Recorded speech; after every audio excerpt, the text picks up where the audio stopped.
Bonjour et bienvenue dans votre émission Lexique Éco, une émission qui rend l'économie plus simple et compréhensible à tous. Aujourd'hui, nous parlons d'un mot que vous connaissez tous. Il s'agit de la consommation.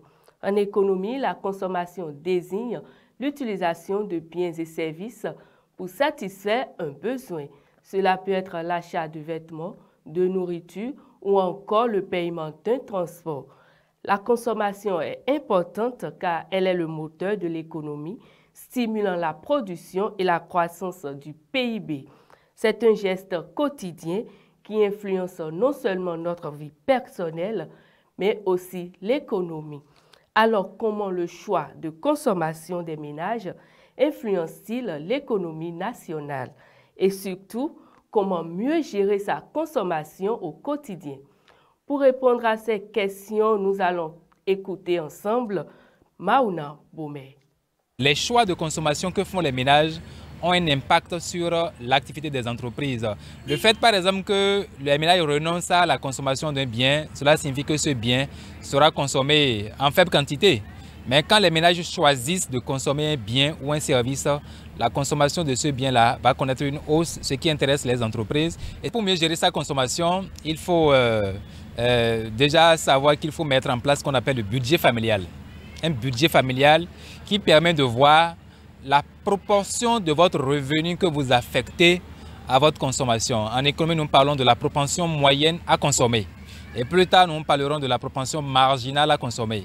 Je suppose que vous gagnez 500 000 et vous décidez d'affecter 400 000 francs à votre consommation. Et quand on parle de la consommation, nous avons plusieurs postes au niveau de la consommation qu'on appelle les postes du budget familial.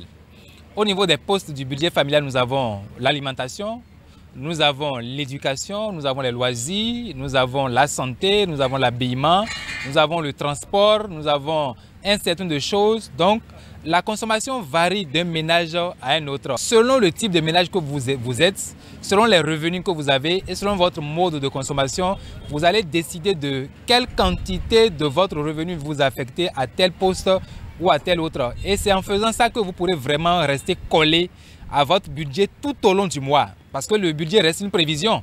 Lorsque vous prévoyez, il peut arriver que les revenus ne soient pas exactement ce que vous prévoyez. Je suppose que vous comptiez dans un mois gagner 500 000 et qu'in fine, vous n'avez que 400 000 francs. Donc, il faut voir comment réajuster votre budget pour que les revenus que vous avez à la fin puissent vraiment vous permettre de satisfaire les besoins ou de répondre aux charges que vous avez. Donc, il faut avoir le budget à portée de main et pouvoir le suivre au quotidien. Lorsqu'il y a un gap à un niveau donné, il faut voir comment faire des réajustements nécessaires pour que le ménage continue à consommer jusqu'à la fin du mois en attendant qu'un nouveau budget ne soit établi et que de nouveaux revenus ne soient affectés à la famille. Et voilà, nous sommes à la fin de notre émission Lexique Éco. Merci pour votre attention et n'oubliez pas, consommer, c'est savoir gérer ses dépenses. À la prochaine pour un nouveau numéro de Lexique Éco sur Cadra TV.